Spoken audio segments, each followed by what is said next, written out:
Hello.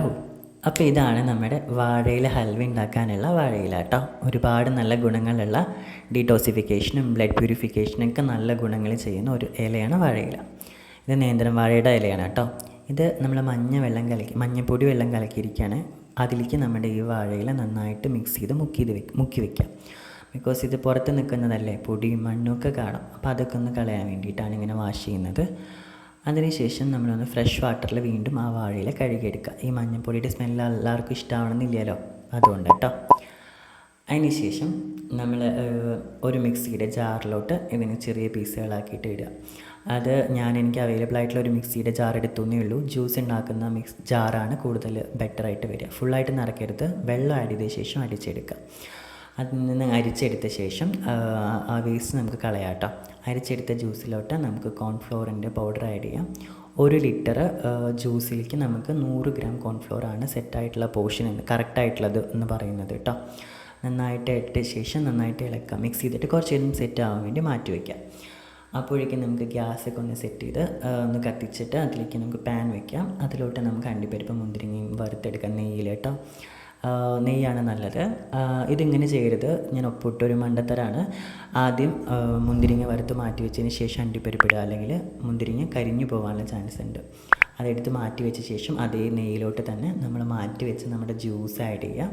നല്ല ചൂടായിട്ട് നിൽക്കുന്ന പാത്രമാണ്, മേത്തേക്കൊക്കെ തെറിക്കാനുള്ള ചാൻസ് ഉണ്ട്, നോക്കിയിട്ട് വേണം ചെയ്യാൻ കേട്ടോ. അതിന് ശേഷം നന്നായിട്ട് ഇളക്കുക. ഇതിൽ നമ്മൾ ഒരു തരത്തിലുള്ള ഫുഡ് കളറോ തരത്തിലുള്ള ഒരു എക്സ്റ്റേണൽ കളേഴ്സ് ഏജൻറ്റ്സ് ഒന്നും ആഡ് ചെയ്യുന്നില്ല, ഒരു പ്രിസർവേറ്റീവ്സും ആഡ് ചെയ്യുന്നില്ല കേട്ടോ. പ്യുവറാണ്. അതിന് നന്നായിട്ട് മിക്സ് സ്റ്റെയർ ചെയ്തുകൊണ്ടിരിക്കുക. ഇപ്പോൾ ഹൈ ഫ്ലെയിം യൂസ് ചെയ്യാം കേട്ടോ.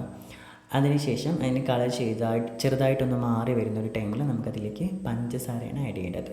പഞ്ചസാര ആഡ് ചെയ്യുന്നത് 250 ഗ്രാമാണ് മിനിമം ക്വാണ്ടിറ്റി. ബാക്കി നിങ്ങളുടെ ഇഷ്ടാനുസരണം നമുക്ക് ഇഷ്ടപ്പെട്ട സ്മെല്ലിൻ്റെ ടേസ്റ്റിൻ്റെയൊക്കെ ഇതിൽ നമുക്ക് കൂടുതലോ കുറവൊക്കെ ആഡ് ചെയ്യാം കേട്ടോ. പിന്നെ ഏലക്ക ഉപയോഗിക്കാം. ഏലക്ക പൊടിച്ചെടുക്കുമ്പോൾ കുരുവാണ് നമുക്ക് വേണ്ടത്, തൊലി വേണമെന്നില്ല. പക്ഷെ ഞാൻ തൊലി ഇട്ടു, ചിലപ്പോൾ നമുക്ക് കടിക്കുമ്പോൾ കഴിക്കാനുള്ള ചാൻസ് ഉണ്ട്. അപ്പോൾ അതുകൊണ്ട് പൊടി മാത്രം മതിയാവും കേട്ടോ.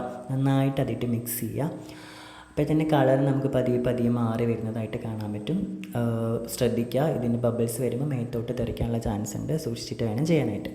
ഈ വീഡിയോ എടുത്തിട്ട് എൻ്റെ അമ്മയെ കൊണ്ടാണ് ഞാൻ ചെയ്യിപ്പിക്കുന്നത് കേട്ടോ. Special credit to my mom. അതിനുശേഷം കളർ മാറുന്നത് കാണുന്നുണ്ടല്ലോ അല്ലേ, കളർ നന്നായിട്ട് മാറി വരുന്നുണ്ട്, ഡാർക്ക് ഗ്രീനിലേക്ക് വന്നുകൊണ്ടിരിക്കുകയാണ്. അതിനുശേഷം വീണ്ടും മിക്സ് ചെയ്യാം. നമുക്ക് പാത്രത്തിൽ നിന്ന് ഇങ്ങനെ വേറിട്ട് വരുന്ന ഒരു ടൈം വരും. ആ സമയത്താണ് നമ്മളിത് പാകം എന്ന് പറയുക കേട്ടോ. ഇതെന്ന് പറയുന്നത് ഷുഗർ പേഷ്യൻസിനൊക്കെ കഴിക്കാൻ പറ്റുന്ന നല്ലൊരു തരം ഹൽവയാണ് കേട്ടോ. ഷുഗർ കുറച്ച് ആഡ് ചെയ്ത് കഴിഞ്ഞാൽ ഷുഗർ പേഷ്യൻസിന് എല്ലാവർക്കും കഴിക്കാം. കുട്ടികൾക്ക് ഒരു സൈഡ് എഫക്റ്റും കാര്യങ്ങളും ഉണ്ടാവില്ല. അതാണ് ഇതിൻ്റെ ബെനിഫിറ്റ് എന്ന് പറയുന്നത്. പിന്നെ നിങ്ങൾക്ക് ഗൂഗിൾ നോക്കിയാൽ മനസ്സിലാവും ഈ വാഴയിലയുടെ ഗുണങ്ങൾ എന്തൊക്കെയാണെന്നുള്ളത് കേട്ടോ. അപ്പോൾ നമുക്ക് അതിന് ശേഷം ഈ വിട്ട് വരുന്ന സമയത്ത് നമ്മുടെ ഈ മുന്തിരി അണ്ടിപ്പരിപ്പ് അതിട്ടിട്ട് നന്നായിട്ടൊന്ന് മിക്സ് ചെയ്യുക. വീണ്ടും നമുക്ക് നല്ല പോലെ ഒരു തിക്നെസ്സിൽ എത്തിയിട്ടുണ്ടാകും. അതിന് ശേഷം നമുക്കതൊരു പ്ലേറ്റിലോട്ട് മാറ്റാം. നിങ്ങൾക്ക് നല്ല തരത്തിലുള്ള ഒരു മോൾഡൊക്കെ ഉണ്ടെങ്കിൽ അതായിരിക്കും ബെറ്റർ. എനിക്കതൊന്നും ഇല്ലാത്തതുകൊണ്ട് ഞാനൊരു പ്ലേറ്റിലോട്ട് മാറ്റി സെറ്റ് ആവാൻ വേണ്ടിയിട്ട് പ്ലേറ്റിലോട്ട് മാറ്റുകയാണ്. ഞാനൊരു 1 അവറോളം ഇതിനെ ഫ്രിഡ്ജിൽ വെച്ചു, പെട്ടെന്ന് സെറ്റ് ആവാൻ വീഡിയോയിൽ കാണിക്കാൻ വേണ്ടിയിട്ട് വെച്ചു. അതിൻ്റെ ആവശ്യമില്ല, പുറത്ത് വെച്ചാലും മാറും കേട്ടോ. ഇതാണ് നമ്മുടെ ഫൈനൽ റിസൾട്ട് എന്ന് പറയുന്നത്. റിയൽ ആയിട്ടുള്ള ഹൽവ പോലെ തന്നെയുണ്ട്. ശരിക്കും ആണെന്ന് അത് കണ്ടാലല്ലാതെ അറിയാൻ പറ്റില്ല, കഴിച്ചു നോക്കിയാൽ മനസ്സിലാവും. നല്ല ടേസ്റ്റുള്ളൊരു സംഭവമാണ്. എല്ലാവരും വീട്ടിലുണ്ടാക്കി നോക്കുക, കാരണം ഒരുപാട് ചിലവൊന്നും ഇല്ലല്ലോ. എന്നിട്ട് നിങ്ങളുടെ അഭിപ്രായങ്ങൾ പറയാൻ മറക്കരുത് കേട്ടോ. അപ്പോൾ വീഡിയോ കണ്ടതിന് എല്ലാവർക്കും നന്ദി.